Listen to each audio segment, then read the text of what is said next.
Kao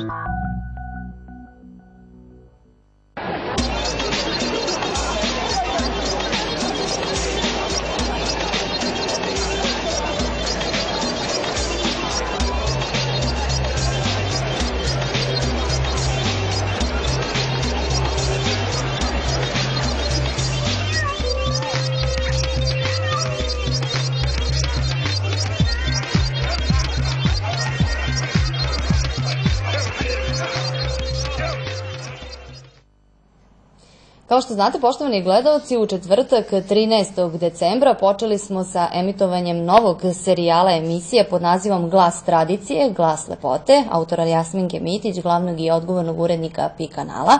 Serijal je otvorila priča pod nazivom Najsrpski i srpski jezik, u kojoj je jedan od sagovornika bio i naš i vaš današnji gost, Dragan Nikolić, profesor geografije i predsednik Udruženja prosvetnih radnika Logos. Dobar dan, dobrodošli. Dobar dan.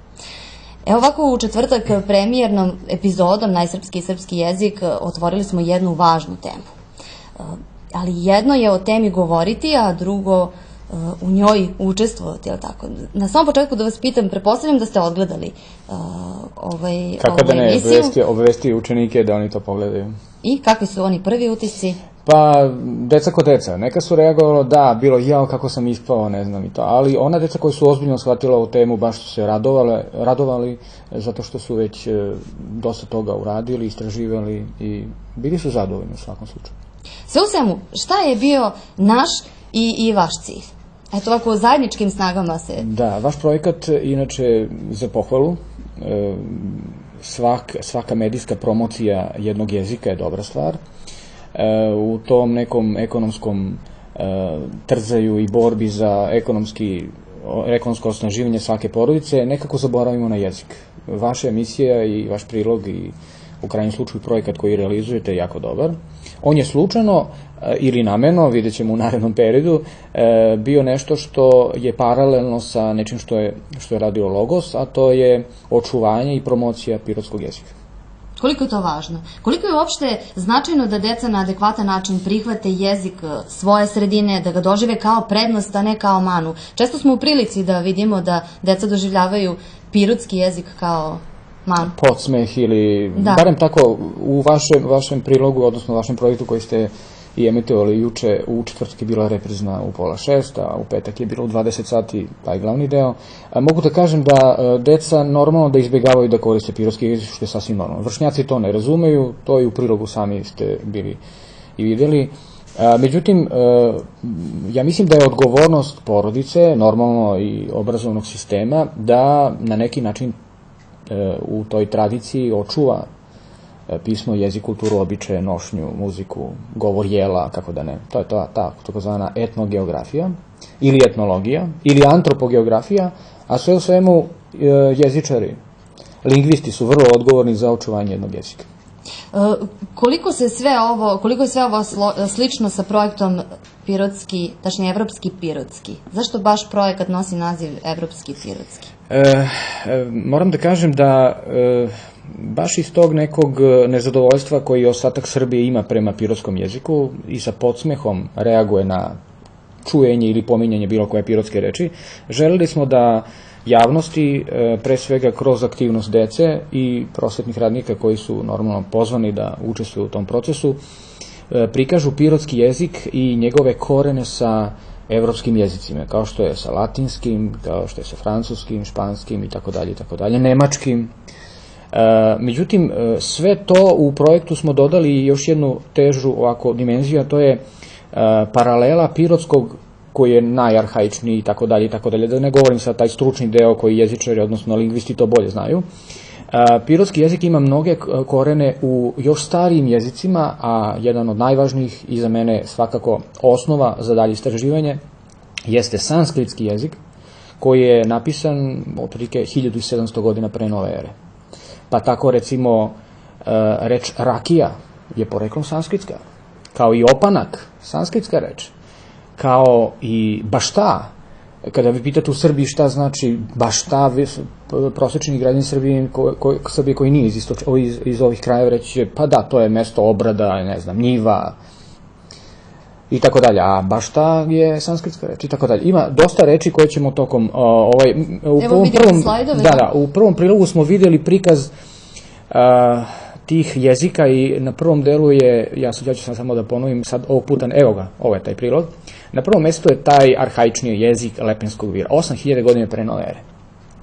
Ovo, samo da kažemo, da nije apsolutno naučno prihvaćeno, pre svega od zapada, valjda njima to ne odgovara da se zna da je na prostorima divlje Srbije, kako nas nazivaju, postojali neki jezik. Na drugom mjestu i na trećem su već vinčanski i starčevački jezik. Pazite, mi imamo jezike koji su nekoliko hiljada godina stari i od sanskritskog i od mnogih drugih jezika. Pre par godina u Londonu je bila, evo, jedna glinena pločica iz Asirije. Kao što vidite, ovde se čita sa desna na levo. Vrlo interesantno, reći će neko, barem sa zapada, reći će lingvisti, pa da, ovo je grčki jezik. Slažem se, ali koliko tu ima ćiriličnih slova? Ćiriličnih slova koji imamo danas u srpskom jeziku. Evo ga opanak. Opanak u Italiji, 100 km zapadno od Rima, područje jednog carstva koje se zvalo Etrursko, bilo je nekoliko vekova pre Rimskog carstva. Danas opanak jeste poreklom sanskritska reč, ali opanak imate u nekim Azerbejdžanu, imate i u Iranu, ali zašto opanak u Italiji? Ko su to narodi koji su nosili opanak i pisali ćirilicom? Etrurski narod. Naučna javnost je podeljena. Evo jedno uporedno pismo, ćirilično, vinčansko, tu ima još i latinice, znači tu su, ajde da kažemo, većina znakova iz srpskog jezika. Ako Englezi kažu engleski jezik, a mi kažemo Srbi, naše pismo je ćirilica, zašto ne bi zvalo Srbica? Zašto ćirilica? Pa Ćirilo, posle Ćirila, ali mi imamo pre Ćirila, imamo vinčansku kulturu koja govori da ta Srbica ili ćirilica, ne, nije bila ćirilica, ona se zvala nekako drugačije. Opet Etrurci sa ovim opancima, normalno opanak se kaže u Srbiji, nismo, ali moramo da kažemo da tradiciju opanka najviše promoviše kompanija Tigar i Piroćanci. Treba reći da je, evo još jedna sličica opet od tih Etruraca, opet taj opanak i tako dalje i tako dalje. Vrlo interesantno, ovo su sad neka slikovna pisma, vidite upoređenje sa nekim slovima koje u srpskom ćiriličnom pismu su jako prisutna. I sve to govori i otvara jedno prosto pitanje. Mi, prosvetni radnici, postavljamo pitanje. Zašto o ovome, makar u jednoj rečenici, u pola reda, ne bude pisano i ne piše da postoje istraživanja koje ukazuju, ali da nije dokazano? U redu, ja bih to prihvatio. Ovo je još jedan zaštitni znak koji se pominje u slovenstvu, u slovenskoj kulturi i običaju. Nema direktne veze sa Piroćancima, ali govori o tome, opet još jedno uporedno pismo i tako dalje. Ima dosta tih, ovo je interesantno, ovo je boginja Serbona, vidite, ona nosi, ja se nadam da će ovo malo duže da potraje, mada imamo još jednu sličicu, ona nosi u pirotskom jeziku, mi ovu haljinu nazivamo zdbn. Pazite, žena iz jugozapadne Azije gde danas žive Arapi, koji govori sasvim drugim jezikom, nosi zbn sa podignutim grudima, u našem narodu pirotskom to je jelek, tako, koji ističe žensku lepotu i nosi 4 osila S. Serbona, inače, evo još jedna slika u boji, Serbona je zaštitnica zemlje i jedna od teorija govori da su baš Srbi dobili ime po Serboni. Da li je to tako ili nije, mi nismo u ovoj emisiji tu da sad mi delimo pamet ili da govorimo da jeste ili nije, mi jednostavno otvaramo pitanja. Tako da se ja nadam da će u narednom periodu obrazovni sistem prepoznati interesantne stvari koje mogu da odgovore ili barem da daju drugačije mišljenje, drugačije stave. Evo, ovo je vrlo važno. Ovo je recimo jedan znak koji se nalazi i koji predstavlja sveti vid, svevid. Ima različita imena, to je, znači, ajde da kažemo, božanstvo u koje su Srbi verovali pre Svetog Save, odnosno hrišćanstva. I vidite sad, Piroćanci su to uklopili u jedan pirotski ćilim. Vrlo interesantna stvar. Znači, pirotski ćilim govori jednim jezikom koji je stariji više od 2000 godina. Sad o tome treba govoriti. Jeste pirotski ćilim, jeste ovo odlika Piroćanaca. Ko su to Piroćanci koji štite tako jedan stari jezik i tako dalje? Piroćanci i mnogi drugi, ali presjedno ovčari i čobani.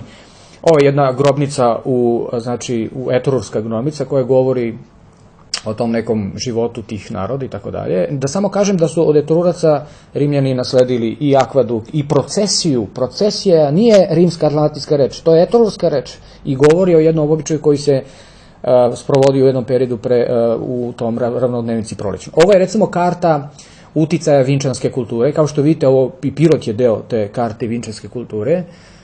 Da se podsjetimo, to je starije od 7 odnosno 8.000 godina pre nove ere, to je na Balkanu, slika se vidi, Pirot spada i pripada toj vinčanskoj kulturi. Mnoge reči koje su tog takozvano arhaičnog, starog ili već kako bi lingvisti rekli još stručnije jezika jesu Piroćanci i kada, malo pre sam počeo sa ovčarima, stočarima, kada kažu rrj, vi u Srbiji nećete naći odgovor od lingvista koji će reći šta to na srpskom znači rrj. Ima neki koren reči, da, r je sanskritska reč i govori o kretanju, o pravu, o toku stvari. Znači, vi imate jednog čobanina koji je nepismen, je važno možda ima i fakultet, ali uglavnom to su ljudi koji nemaju neku veliku školu, ali koriste i čuvaju tu tradiciju da usmeravaju životinje u pravom smeru. I tako dalje, i tako dalje. Sve o svemu, neće se ovim mnogo promeniti, to je činjenica, ali šta vi zapravo želite ili na kakav način želite da ukažete na sve ove stvari koje ste nam sada izneli? Pa da vam kažem, mi smo počeli ovim projektom, gospođa Olivera Veličković-Lilić je koordinatorka ovog projekta, ona je profesor srpskog jezika i književnosti i hteli smo da angažujemo decu da u okviru tog jednog obrazovnog sistema i programa koji postoji u školama, da malo to podnovimo, unapredimo i tako dalje. Želeli smo da promovišemo taj pirotski jezik, on ima svoju neku vrednost. Nažalost, u programima, školskim programima to nije baš određeno, baš striktno, nego je dato na slobodu ili volju ili spremnost i sposobnost svakog predavača.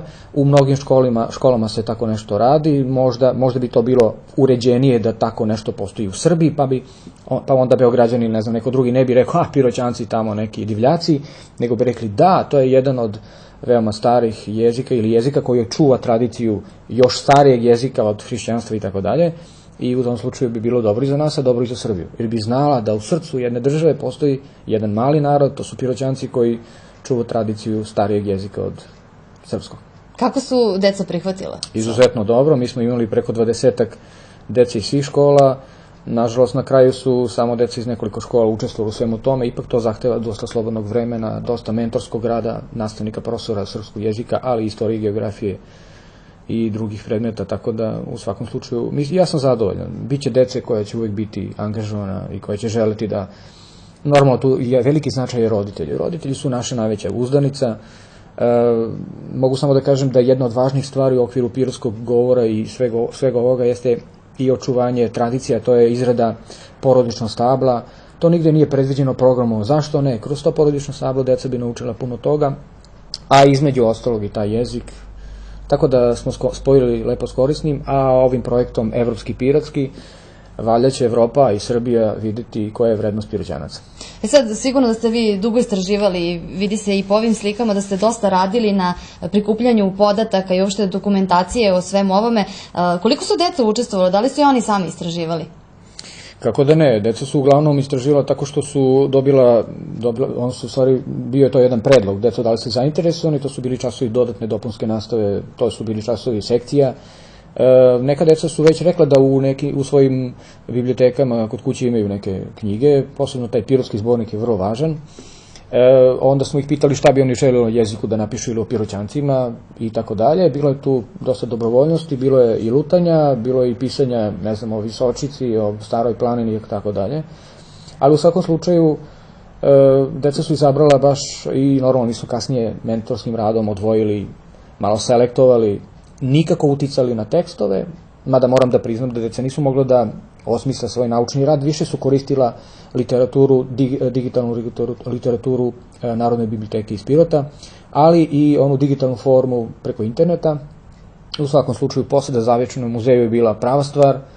U krajnjem slučaju, 1% dece sada zna da postoje zavičajna literatura, da postoji takvo odeljenje koje neguje tradiciju, čuva jezik, čuva običaje, čuva sve to što je važno u pirotskom jeziku. Ono što je svakako, što bi jako lepo bilo, jeste da i ceo ovaj projekat se dobije i onu knjišku formu, što se tako kaže. Da li možda planirate izdavanje neke publikacije eventualno? Da ne bismo bili alapače, još jedna reč koja inače vodi koreni sanskritskog jezika, oratore, to bi već bilo latinsko 2000, ovo je stari alapača, više od 3500 godina.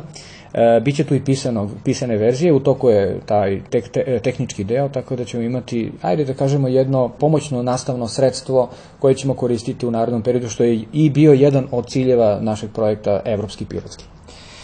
Hvala puno na vašem vremenu, ja se nadam da ćemo mi dobiti jedan primjerak tog pisanog dokumenta, je li tako? Da, biće toga. Biće toga.